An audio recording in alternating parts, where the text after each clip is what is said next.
चलिए, तो आज की क्लास में सभी का स्वागत है। हम लोग पूर्व की क्लास में पढ़ रहे थे उत्तर प्रभाववाद, और उत्तर प्रभाववाद में हम लोगों ने विसेंट वांग गॉग को पढ़ा था। आज की क्लास में हम लोग पढ़ेंगे नए आर्टिस्ट आपके पॉल गॉगिन। पॉल गॉगिन का जन्म कब हुआ था? तो पॉल गॉगिन का जन्म हुआ था 1848 ईस्वी में, और इनकी मृत्यु हो गई थी 1903 में। ये जो है एक उत्तर प्रभाववादी कलाकार के रूप में जाने गए। और इनका जन्म कहाँ हुआ? तो 7 जून 1848 में फ्रांस में इनका जन्म हुआ। हालांकि पॉल गॉगिन जो है उत्तर प्रभाववादी थे, और इन्होंने जो है प्रतीकवाद को भी जन्म दिया, तो हम लोग इनको प्रतीकवाद का जनक के रूप में भी जानते हैं। पॉल गॉगिन जो है प्रभाववाद से जुड़कर ही कार्य किए, तो इसीलिए आज इनके बारे में हम लोग डिटेल से पढ़ेंगे थोड़ा सा। तो जो बच्चे जैसे नेट की तैयारी करते हैं और टीजीटीवी पढ़ते हैं, तो ऐसा नहीं है कि हम लोगों के इसमें यूरोपियन कला का क्वेश्चन नहीं पूछा जाता। टीजीटी के बच्चों को ये रहता है यूरोपियन नहीं, इंडियन ज़्यादा पूछता है, पर ऐसा कुछ नहीं है। वो आज के समय में पेपर में कुछ भी पूछा जा सकता है। तो कोशिश ये है कि अभी जैसा समय बढ़ गया है परीक्षा का टीजीटी की, तो उसी हिसाब से हम लोग सोच रहे हैं कि बच्चों को थोड़ा सा ज़्यादा ज्ञान देते हुए आगे बढ़ें। और बहुत ही जल्द आप लोगों की टेस्ट सीरीज भी स्टार्ट हो जाएंगी, और यूरोपियन कला के साथ साथ एक एक दिन में या 2 दिन या 1 दिन में ऐसे करके आपकी मूर्ति कला का इतिहास भी लगाएंगे, यानी स्थापत्य कला को भी पढ़ेंगे, क्योंकि उससे भी बहुत सारे आजकल क्वेश्चन पूछे जा रहे हैं। और स्थापत्य कभी कभी हमारा करंट भी बना देता है, तो उसी लेवल से हम लोग आगे की क्लास को पढ़ेंगे। तो सभी लोग जो लोग इस क्लास से जुड़ते हैं उनसे निवेदन है बहुत बहुत कि एक लाइक आपका हम लोगों के लिए सपोर्ट होता है, तो प्लीज़ लाइक करके सपोर्ट जरूर दें। और जो लोग नए हैं उनको वो चैनल को सब्सक्राइब करें और एक दूसरे को शेयर करें। ये क्लासेस सब आप लोगों की फ्री हैं। अभी आगे का नहीं पता, लेकिन अभी जितनी भी हैं सब फ्री क्लासेस हैं, आप लोग आराम से पढ़ सकते हैं, और प्ले लिस्ट में बहुत सारी क्लासें पड़ी हुई हैं। जो नए हैं वो पूर्व की क्लास को भी पढ़ें। चलिए, तो पॉल गॉगिन इनका जन्म पेरिस फ्रांस में हुआ था, और इन्होंने जो है 1873 ईस्वी में एक रविवासरी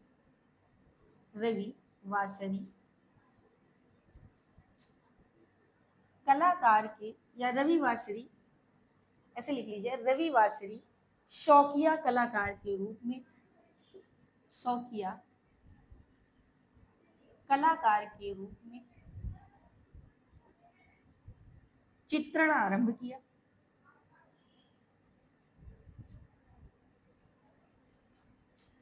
देखिए, इन्होंने अपने जीवन में बहुत संघर्ष किया है, बहुत उतार चढ़ाव आए हैं, और एक कलाकार के जीवन में अभी तक जितना भी स्टडी किया गया है, तो कहीं ना कहीं कलाकारों ने जीवन में संघर्ष बहुत देखा है। तो जैसे आर्थिक जीवन से कलाकार हमेशा जूझता आया है, तो कुछ इनके जीवन में भी ऐसी चीज़ें रही हैं। कभी ये पेरिस में रहे, फिर उसके बाद कुछ दिन बाद ये दूसरी जगह जाके काम किए। कई बार इन्होंने स्टार्टिंग में प्राइवेट नौकरी भी की, और मजदूर वर्ग की भी सेवा के रूप में इन्होंने काम किया। पहले इनको गड्ढा खुदाई का सबसे पहले काम मिला, तो इन्होंने सोचा कि कुछ जीविका चलाने के लिए तो गड्ढा खोदने का जो मजदूरों को काम मिलता है वो काम मिला। उसके बाद धीरे धीरे इनका ये जो शौकिया जीवन है वो स्टार्ट होता है। तो रविवासरी कलाकार के रूप में इन्होंने काम किया। इनके प्रथम मित्र व शिक्षक कौन थे? तो इनके प्रथम मित्र और शिक्षक इनके प्रथम मित्र और शिक्षक जो थे वो कौन थे? पिसरो थे या पिसारो थे? ठीक है, यानी यही इनके शिक्षक भी थे, और एक तरीके से शिक्षक और, देखिए मित्र लिखना भूले, शिक्षक और मित्र, प्रथम शिक्षक और मित्र, लाइन सही कर लीजिए, प्रथम शिक्षक और मित्र कौन थे? तो पिसरो या पिसारो थे। ठीक है, जिन्हें इन्होंने गुरु के रूप में भी जान सकते हैं आप कि इनके गुरु कौन थे? तो पिसारो थे। ये कुछ दिन तक तो फ्रांस के आर्ले नामक स्थान पर, यानी कुछ दिन ये जो है फ्रांस में रहे। तो फ्रांस के अर्ले नामक स्थान पर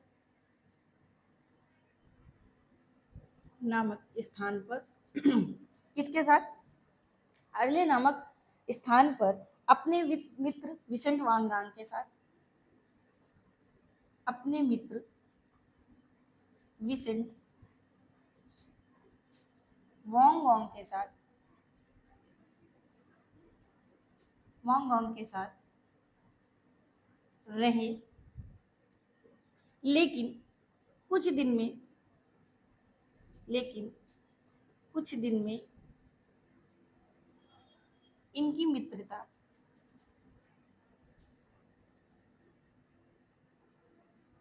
टूट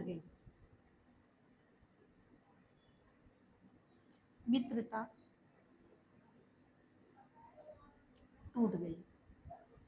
ठीक है, यानी आपस में रहते रहते एक दूसरे से विवाद हो गया और मित्रता टूट जाने के बाद अलगाव हुआ और कुछ दिन बाद ये अलग होकर रहने लगे। इसी कारण इन्होंने 1855 पर एक जो है क्या किया, आंदोलन को जन्म दिया है। कहीं ना कहीं कोई ना कोई कलाकार कुछ ना कुछ कार्य करता रहा, कुछ ना नया नया हम लोगों को देता रहा। तो 1855 में इन्होंने एक आंदोलन को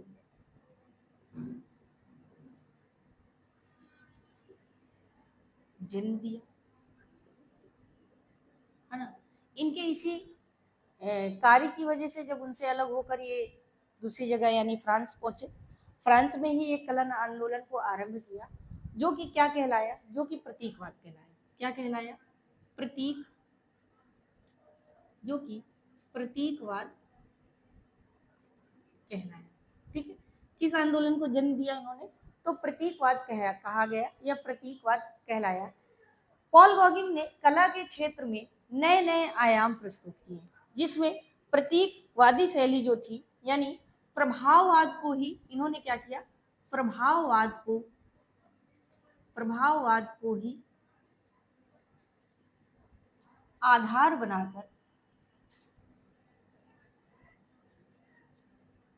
बनाकर इन्होंने चित्रण कार्य किया। ठीक है, यानी प्रतीकवाद को ही इन्होंने आधार बनाया, लेकिन प्रभाववाद इनका पूर्ण आधार था, क्योंकि ये उत्तर प्रभाववादी कलाकार थे। तो उसी प्रभाववादी शैली को इन्होंने माध्यम बनाया और माध्यम बनाने के बाद प्रतीकवाद में उन्होंने काम किया। इसीलिए हम लोग प्रतीकवाद का जनक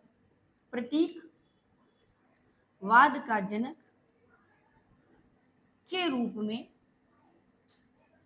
हम पॉल गॉगिन को जानते हैं, या प्रतीकवाद का जनक कौन है, तो वो कौन है, वो आपके पॉल गॉगिन है। ठीक है, इसी के आधार पर हम लोग इनको क्या कहते हैं, प्रतीकवाद का जनक कहते हैं। ठीक, इसके बाद इन्होंने इसी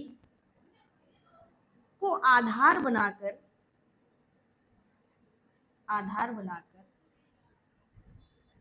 अपने कार्य में अलंकारिकता,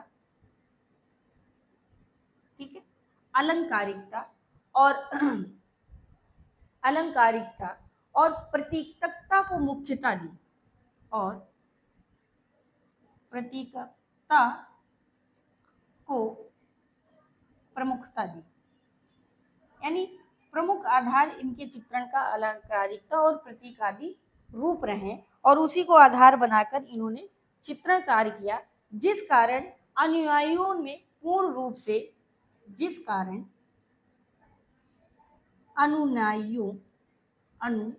अनुयायियों लिख लीजिए, अनुयायियों, ठीक है, अनुयायियों और प्रतिद्वंदियों या अनुयायियों में पूर्ण रूप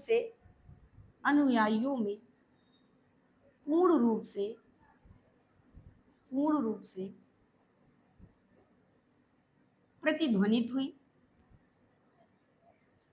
ठीक है, प्रतिध्वनित का मतलब है लोगों के बीच में एक आधार बनकर ये शैली आई और एक प्रतिद्वंदता का उसने जो है सूत्रपात कर दिया, और जब प्रतिद्वंद्विता को सूत्रपात कर दिया तो उसे कहा गया नबी।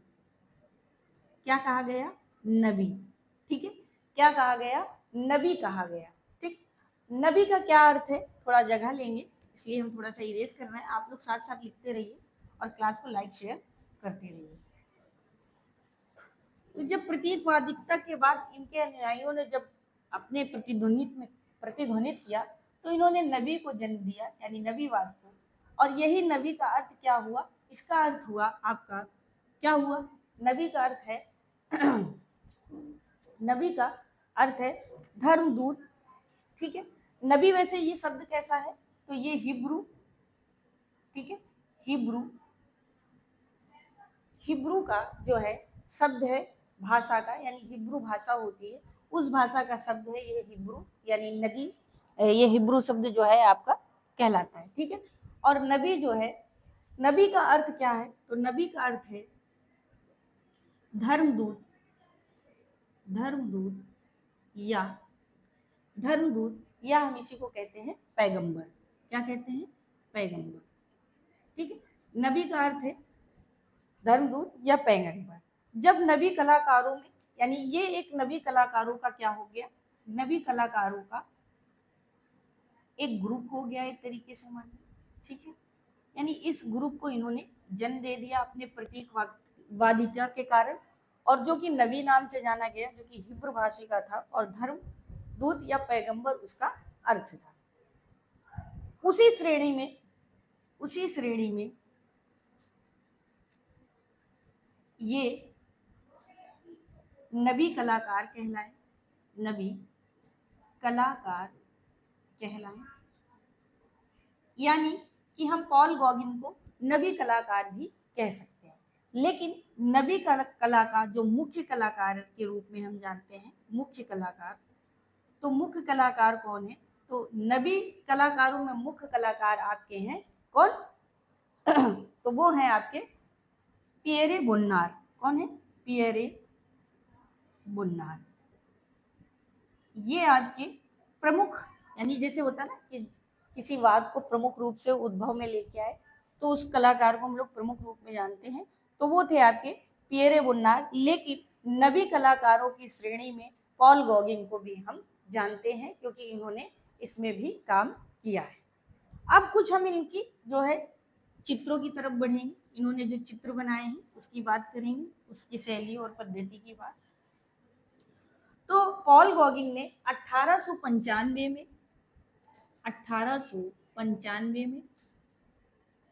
ठीक 1895 ईस्वी में गॉगिन ने ताहिती द्वीप में निवास किया, या ताहिती द्वीप में जब वो पहुंचे, ताहिती द्वीप में रहे, तो यहाँ रहते हुए इन्होंने बहुत सारे ताहिती चित्र बनाए। ठीक है, बहुत सारे ताहिती चित्र बनाए। उसी श्रेणी में इनका एक प्रमुख चित्र था। ठीक है, प्रमुख चित्र जो था, वो प्रमुख चित्र क्या है? कि इनका प्रमुख चित्र था 3 ताहिती वासी। क्या था? 3 ताहिती वासी, ये चित्र इन्होंने बनाया, जिसे हम कहते हैं 3 ताहिती वासी। यह ताहिती द्वीप का चित्रण करने वाला कलाकार कौन था? तो वो थे आपके पॉल गॉगिन। ठीक है, इसके कुछ समय बाद इन्होंने नेक्स्ट चित्र बनाया। इनका नेक्स्ट चित्र था पॉल मैटरनिटी। ठीक है, क्या था? मैटरनिटी। ठीक है, मैटरनिटी, इसी को कहा जाता है क्या? इसी को कहा जाता है 3 वुमेन ऑन शोर। 3 वुमेन ऑन शोर। ठीक है, ये चित्र इन्होंने बनाया, और ये जो कि कैनवास पर तेल माध्यम से बनाया था। कैसा बनाया? कैनवास पर तेल माध्यम। ठीक है, वर्तमान में सुरक्षित कहाँ है? तो वर्तमान में यह सुरक्षित है आपका रूस के हर्मिटज में, कहाँ, रूस के हर्मिटज में, ठीक, यहाँ पे यह सुरक्षित रखा गया। अब कुछ समय बाद जब ये प्रेरिस में निराशा अवस्था में पहुंचे, जब थोड़ा सा ये निराश हो गए, जीवन में कहीं कभी कभी ऐसे उतार चढ़ाव आते हैं, तो इनमें निराशिता आई और ये फिर पुनः वापस आए और इन्होंने जो है अपनी इस निराशिता के कारण, ठीक है, पेरिस में निराश अवस्था में, ऐसे लिख लीजिए, पेरिस में निराश अवस्था में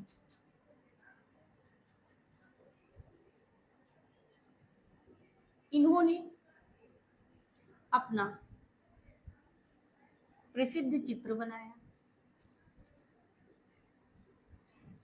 अब वो चित्र क्या था, टाइटल क्या था, इनका प्रसिद्ध चित्र था हम कहां से आते हैं, हम कहां से आते हैं, ठीक है, हम कहां से आते हैं, हम कहां जा रहे हैं, या हम क्या हैं, पहले लिख लीजिए, हम क्या हैं, हम कहां जा रहे हैं, हम कहां जा रहे हैं। इन्होंने इस टाइटल से यानी इस नाम से अपना प्रसिद्ध चित्र बनाया। किस माध्यम में बनाया था, तो इन्होंने कैनवास पर टैल माध्यम में बनाया। देखिए आजकल माध्यम बहुत पूछता है, इसलिए एक बार जरूर ये लिखाया जाता है, अगर आप एक बार पढ़े रहेंगे तो क्वेश्चन करेक्ट करने में आपको आसानी रहेगी, नहीं तो लोग बच्चे क्या करते हैं, प्रिंटिंग रट लेते हैं और फिर माध्यम भूल जाते हैं। ठीक है, ये सुरक्षित कहाँ है वर्तमान में, तो म्यूजियम ऑफ आर्ट, वर्तमान में है कहाँ, तो म्यूजियम ऑफ आर्ट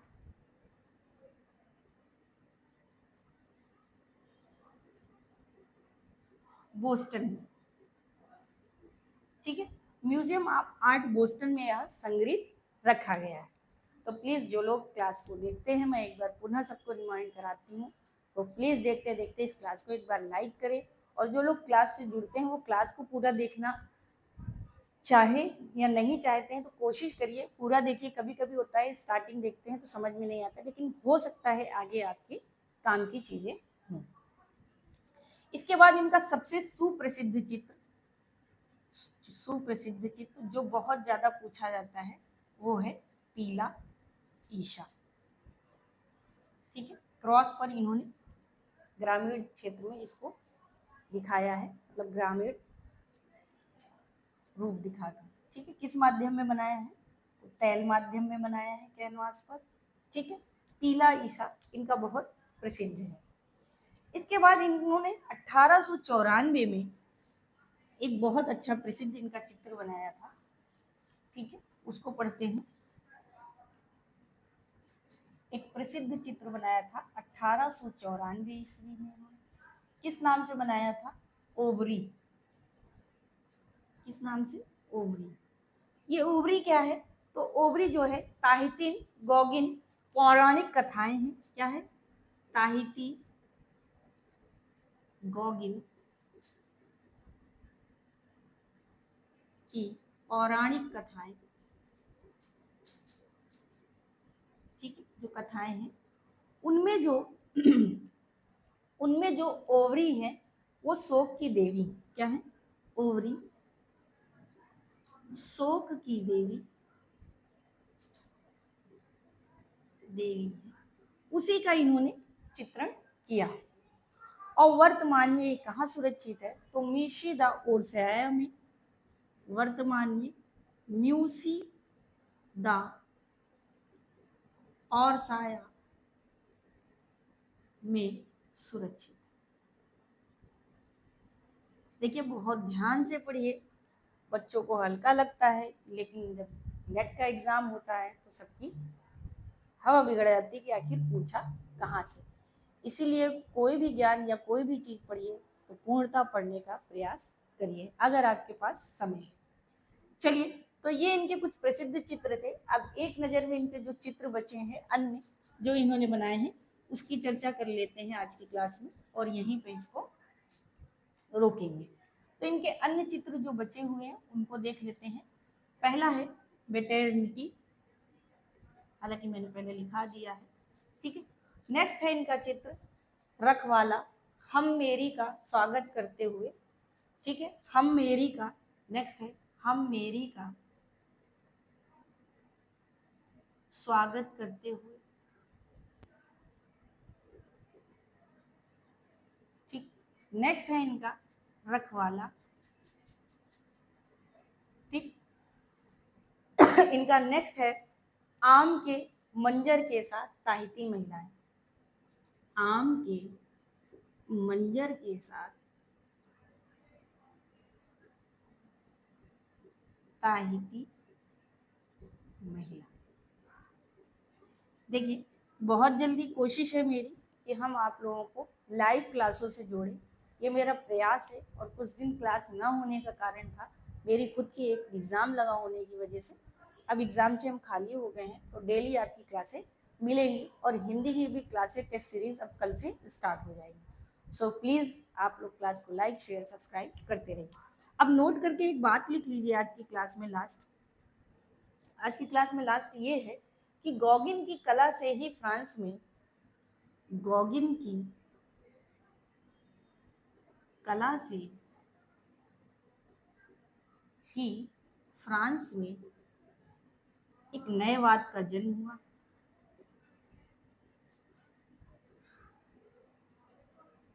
और वो वाद क्या था? वो था आपका फाओवाद। तो देखिए, अब उत्तर प्रभाववाद खत्म होता है तो हम एक नए वाद की तरफ बढ़ेंगे, एक नए वाद को जन्म मिलेगा और वो गॉगिन की कला से मिलता है, वो है आपका फाओवाद। तो कल की क्लास से हम लोग नया वाद पढ़ेंगे, वो कहलाएगा आपका फाओवाद। तो आज की, जिसे हम लोग फॉफिज्म भी कहते हैं, तो आज की क्लास में आप लोगों के लिए पॉल गॉगिन थे। और क्लास को लाइक शेयर सब्सक्राइब करते रहिए, लोगों के पास ज़्यादा से ज़्यादा शेयर करिए, हो सके तो मेरे सपोर्ट में इसे स्टेटस में भी जरूर लगाएं ताकि मुझे आप लोगों का सहयोग प्राप्त हो सके। आज के लिए बहुत बहुत धन्यवाद।